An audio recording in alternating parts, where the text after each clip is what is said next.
উহুদের যুদ্ধের ময়দানে আল্লাহর নবী বিশ্ব নবীর চাচা হযরতে আমির হামজা শাহাদাত বরণ করেছিলেন। কথা কয় না? আমির হামজা শাহাদাত বরণ করেছিলেন এই যুদ্ধের ময়দানে। আমির হামজাকে যিনি দুনিয়া থেকে বিদায় করেছিলেন তার নাম ছিলেন ওয়াহশী রাদিয়াল্লাহু তাআলা। পরবর্তীতে যখন আল্লাহর নবী বিশ্ব নবী মক্কা বিজয় করলেন, মক্কা বিজয় করার পরের দিন ওয়াহশী আল্লাহর পয়গম্বরের সামনে আসলেন, আয়েশা ডাক দিয়ে বলেন, ইয়া রাসূলুল্লাহ, ইয়া হাবিবাল্লাহ, নবী গো, আমি তো মারাত্মক অপরাধ করেছি গো নবীজি। আমি আপনার চাচা হযরতে আমির হামজার কলিজা বের করে হিন্দা নামক একটা মহিলার কাছে দিয়েছিলাম। ওই হিন্দা আপনার চাচার কলিজা চিবায়া চিবায়া খেয়েছিল, কামড়িয়েছিল। ইয়া রাসূলুল্লাহ, ইয়া হাবিবাল্লাহ, নবীজি মহান আল্লাহ কি আমার গুনাহগুলো maaf করবেন কিনা? ও নবীজি, আমি তো মুসলমান হইতে চাই, মহান আল্লাহ কি আমাকে ক্ষমা করবেন কিনা? মহান আল্লাহ কি আমাকে maaf করে দিবেন কিনা? এই কথাটা যে মাত্র ওয়াহশী বললেন, আল্লাহর নবী বিশ্ব নবী রাহমাতুল লিল আলামিন কিছুই বলেন না, কিছুই বলেন না। মহান আল্লাহ রাব্বুল আলামিন সর্বপ্রথম ওই আয়াতটা নাযিল করলেন, ওয়াল্লাযীনা লা ইয়াদউনা মা'আল্লাহি ইলাহান আখারা ওয়া লা ইয়াকতুলুনা আন-নাফসা আল্লাতী হারামাল্লাহু ইল্লা বিল হাক্কি ওয়া লা ইয়াজনুন ওয়া মান ইয়াফআল যালিকা ইয়ালকা আসামা।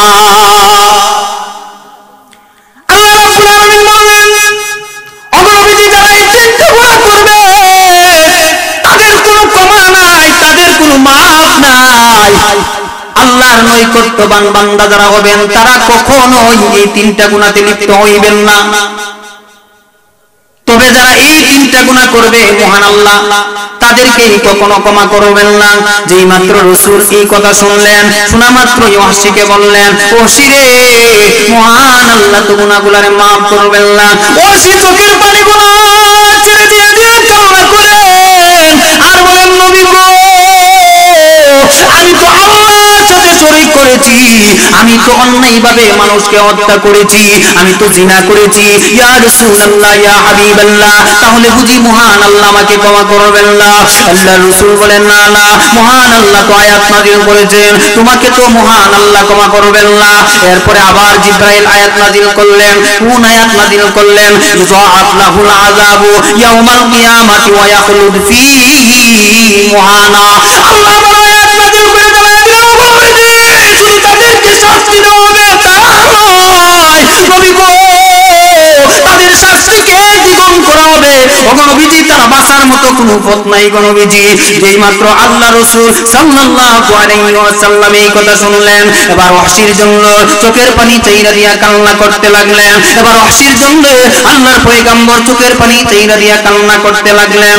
আমার ভাইরা, আমার নবী বিশ্ব নবী কেমন মায়ান নবী ছিলেন যে ওয়াহশী আপন চাচাকে দুনিয়া থেকে বিদায় করেছেন, তার কথা পর্যন্ত ভুলিয়া গেলেন। আপন চাচাকে বিদায় করছে, প্রতিশোধ নেওয়ার কথা আল্লাহর পয়গম্বর ভুলে গেল। ভুলে গিয়ে বলতেছে, ওয়াহশী রে, ওয়াহশী কি করা যায়, কি করা যায়? রাসূল আমার চিন্তার মধ্যে পড়ে গেলেন, ওয়াহশীকে কিভাবে জাহান্নামের আগুন থেকে বাঁচানো যায়, কিভাবে জান্নাতের ময়দানে ওয়াহশীকে পৌঁছানো যায়, এই চিন্তায় রাসূল জীবন হইয়া গেলেন। মহান আল্লাহ রাব্বুল আলামিন আবারো ওয়াহশী রাদিয়াল্লাহু তাআলা নূর পক্ষে আবারো আয়াত নাযিল করে দিলেন। এরপরে মহান আল্লাহ আয়াত নাযিল করলেন, ও ওয়াহশী, চিন্তা কইরো না, এবার শোনো, মহান আল্লাহ জানায়া দেন, ইল্লা মান তাবা, তবে যারা তওবা করে, ও আমানা, ঈমান আনে, ও আমিলা আমালান সালিহা, এবং নেক আমলের কাজে নিজের সব সমতাবিত রাখে, মহান আল্লাহ রাব্বুল আলামিন তাদেরকে ক্ষমা করে দিবেন। তাদেরকে শুধু ক্ষমা করবেন এমন নয়, মহান আল্লাহ জানায়া দিলেন, ফাউলাইকা ইউবাদদিলুল্লাহু সাইয়্যাতিহিম হাসানাত, মহান আল্লাহ ওই বান্দার পূর্বের গুনাহগুলোরে maaf করে দিবেন এবং যত পরিমাণ গুনাহ তার ছিল এত পরিমাণ নেক আমল মহান আল্লাহ তার আমলনামায় দান করবে। এবার ওয়াহশীর মনে একটু শান্তি হইছে। যাই হোক, আল্লাহ তো maaf করার একটা ঘোষণা দিবেন, যারা এই তিন কাজ করবে না আর যারা কইয়া লইছে এরা যদি তওবা করে আল্লাহ তাদেরকে কি করবেন, maaf করে দিবেন। এবার ওয়াহশী রাদিয়াল্লাহু তাআলা কি বলেন, ইয়া রাসূলুল্লাহ, ইয়া হাবিবাল্লাহ, নবীজি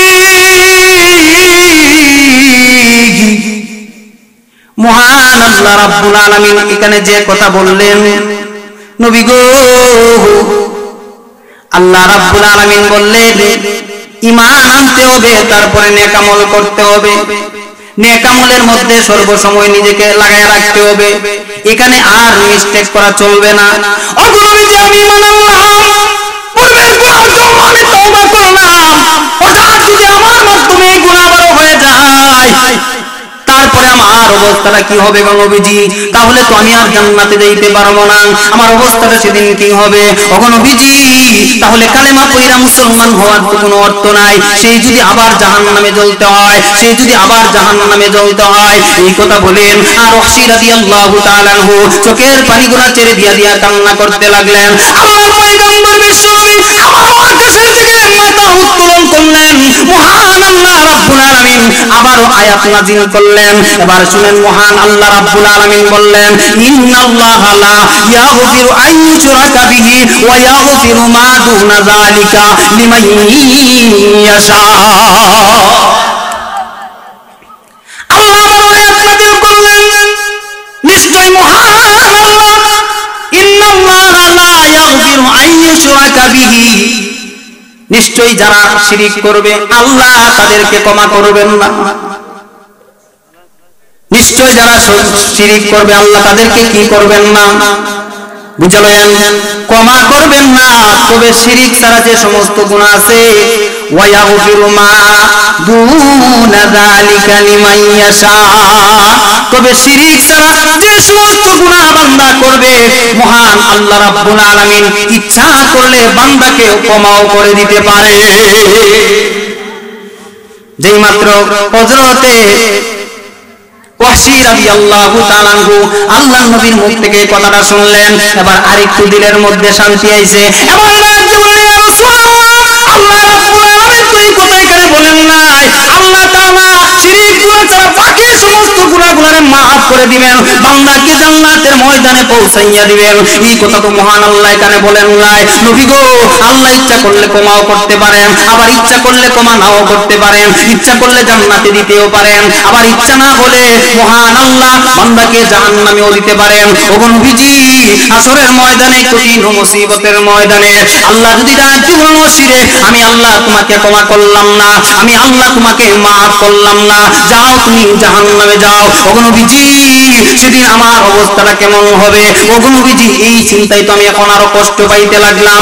আল্লাহর পয়গম্বর এখন কিভাবে ওহসীকে বুঝায়? এরপরে মহান আল্লাহ রাব্বুল আলামিন সূরা তাওবা 111 নম্বর আয়াত নাযিল করলেন। এই আয়াতের মধ্যে মহান আল্লাহ রাব্বুল আলামিন জানায়া দিলেন, ওগো নবীজি মহান আল্লাহ রাব্বুল আলামিন স্পষ্ট ভাষায় তখন জানায়া দিলেন, মহান আল্লাহ বান্দার সমস্ত গুনাহগুলোরে maaf করবেন। তবে শুনো শুনো, শুধু এখানে নয়, মহান আল্লাহ রাব্বুল আলামিন জানায়া দিলেন, লা তাকনাতু মির রাহমাতিল্লাহ। সূরা জুমারের 53 নম্বর আয়াত মহান আল্লাহ নাযিল করলেন। আর ওই আয়াতের মধ্যে মহান আল্লাহ জানায়া দিলেন, কুল ইয়া ইবাদিয়াল্লাযীনা আসরাফু আলা আনফুসিহিম লা তাকনাতু মির রাহমাতিল্লাহ। আল্লাহ রাব্বুল আলামিন জানায়া দিলেন, ও নবীজি আপনার উম্মতরা যদি অন্যায়ভাবে কোন সময় নিজের অজান্তেই গুনাহ করে ফেলে, আর এই গুনাহ নিয়ে যদি বান্দা কবরের মধ্যে দেয় গো নবীজি, আর যদি ঘটনা কোনো একদিন বান্দা তওবা করতে পারে, তওবা করার মতো আমি আল্লাহ রাব্বুল আলামিন আপনার উম্মতের সমস্ত গুনাহগুলোরে maaf করে দিব। ওগো নবীজি আপনার বান্দাদেরকে বললেন তারা যেন কখনোই বিচলিত না হয়, তারা যেন আল্লাহর রহমত থেকে নৈরাশ না হয়। সারা জীবন গুনাহ করেছি, অন্যায় করেছি, আল্লাহ কি আমাকে ক্ষমা করবেন নি? আমার গুনাহ তো পান পরিমাণ হয়ে গিয়েছে, আমার গুনাহ তো সাগর পরিমাণ হয়ে গিয়েছে, আমার গুনাহ তো জমিন থেকে বড় হয়ে গিয়েছে, আমার গুনাহ তো বিশাল হয়ে গিয়েছে। মহান আল্লাহ কি আমার গুনাহগুলোরে maaf করবেন কি না? এই কথা যেন বান্দা কখনোই চিন্তা না করে, বান্দা যেন সব সময় মহান আল্লাহ রহমতের দিকে তাকাইয়া থাকে, সব সময় যেন মহান আল্লাহ রহমতের দিকে তাকাইয়া থাকে। মহান আল্লাহ রাব্বুল আলামিনের কাছে এই সমস্ত গুনাহ তো কোনো কিছুই নাই, আল্লাহ যদি maaf করে দেন। এই কথা যখন ওয়াহশী রাদিয়াল্লাহু তাআলা শুনলো, এবার ওয়াহশীর অন্তরের মধ্যে অনেকটাই শান্তি এসেছে, অনেকটাই শান্তি এসেছে। এবার ডাক দিয়া কয়, নবী গো, ওয়াদা করলাম আর কোনোদিন এই তিন কাজের মধ্যে নিজেকে জড়াইব না।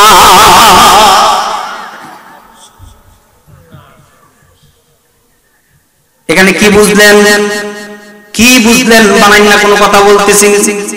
আরে একজনকে নিয়ে সমালোচনা করা যায়, তার জায়গায় বসা বড় কঠিন। সমালোচনার তীর তুমি যার ইচ্ছা তারে দিতে পারবা, কিন্তু তার জায়গায় বসতে অনেক সময় লাগবে। যে যতটুকু আগায় গেছে তারা আগাইতে দাও, বাধা দিও না। বাধা দিলে কোনো কাজ হবে না। মহান আল্লাহ যার সম্মান বাড়াইতে চায়, পৃথিবীর কোন পশুপক্ষী তার সম্মান কখনো কেড়ে নিতে পারে না। কথা বলেন ঠিক কিনা? এবার আসেন আমার ভাইয়েরা, আল্লাহ নবী, বিশ্ব নবীকে সাহাবায়ে কেরাম কেমন মহব্বত করতেন, সংক্ষিপ্ত ভাষায় বলে দিলাম 5 মিনিটে। আল্লাহর পয়গম্বর বিশ্ব নবী রাহমাতুল লিল আলামিন পৃথিবীর জমিন থেকে বিদায় হয়ে যাবে। এমন সময় রাসূল মৃত্যুর 9 দিন আগে হযরত বেলালকে ডাকতে বলেন, বেলাল রে, আমার মনে সাক্ষী দেই রে বেলাল, আমি বোধহয় আর পৃথিবীর জমিনে বাঁচবো না। বেলাল, আমার সাহাবীদেরকে জানায় দাও, সবাই যেন মসজিদে নববীর মধ্যে জমায়েত হয়। আমার ভাইয়েরা, সাহাবীরা যেই মাত্র এই ঘোষণা শুনলো, সবাই মসজিদে নববীর মধ্যে জমায়েত হইলেন। যেই মাত্র জমায়েত হইলেন, আল্লাহ রাসূল সাল্লাল্লাহু আলাইহি ওয়াসাল্লাম সাহাবীদেরকে লক্ষ্য করে বললেন, সাহাবীরা রে, সাহাবীরা রে, তোমাদের সাথে আমার জীবনটা আমি কাটাইলাম। আরে আমার সাহাবীরা, যদি আমি কোনোদিন তোমাদেরকে গালি দিয়ে থাকি, কোনোদিন যদি আমি তোমাদেরকে মনের অজান্তে কষ্ট দিয়ে থাকি, কেউ যদি কোনো পাওনা আমার কাছে পেয়ে থাকো, দাঁড়াও দাঁড়াও দাঁড়াও। রাসূল এই কথাটা একবার নয়, দুইবার নয়, তিনবার বললেন, কিন্তু কোন একজন সাহাবী দাঁড়ায় না। হঠাৎ করে হযরত আব্বাস রাদিয়াল্লাহু তাআলা দাঁড়ায় গেলেন, ডাক দিয়ে বললেন, ইয়া রাসূলুল্লাহ, ইয়া হাবিবাল্লাহ, ও নবীজি, ও নবীজি, আমার একটা পাওনা আপনার উপরে রয়েছে। রাসূল, আপনি যেহেতু 3বার বলেছেন, এই জন্য আমি দাঁড়াইতে বাধ্য হয়েছিলাম। ও নবীজি মুহাম্মদুর রাসূলুল্লাহ সাল্লাল্লাহু আলাইহি ওয়াসাল্লাম অনুমতি দিলে আমি বলতে পারি। আল্লাহর রাসূল বলেন, আকাশ বলো। আমার ভাইয়েরা, ঘটনাটা তিনটা কিতাবের মধ্যে লিখেছে মুফতি আমিনী রহমাতুল্লাহি আলাইহি, উনি ওনার কিতাবের মধ্যে লিখেছেন, সাগর সেজা মুক্তা কিতাবের মধ্যে লিখেছেন।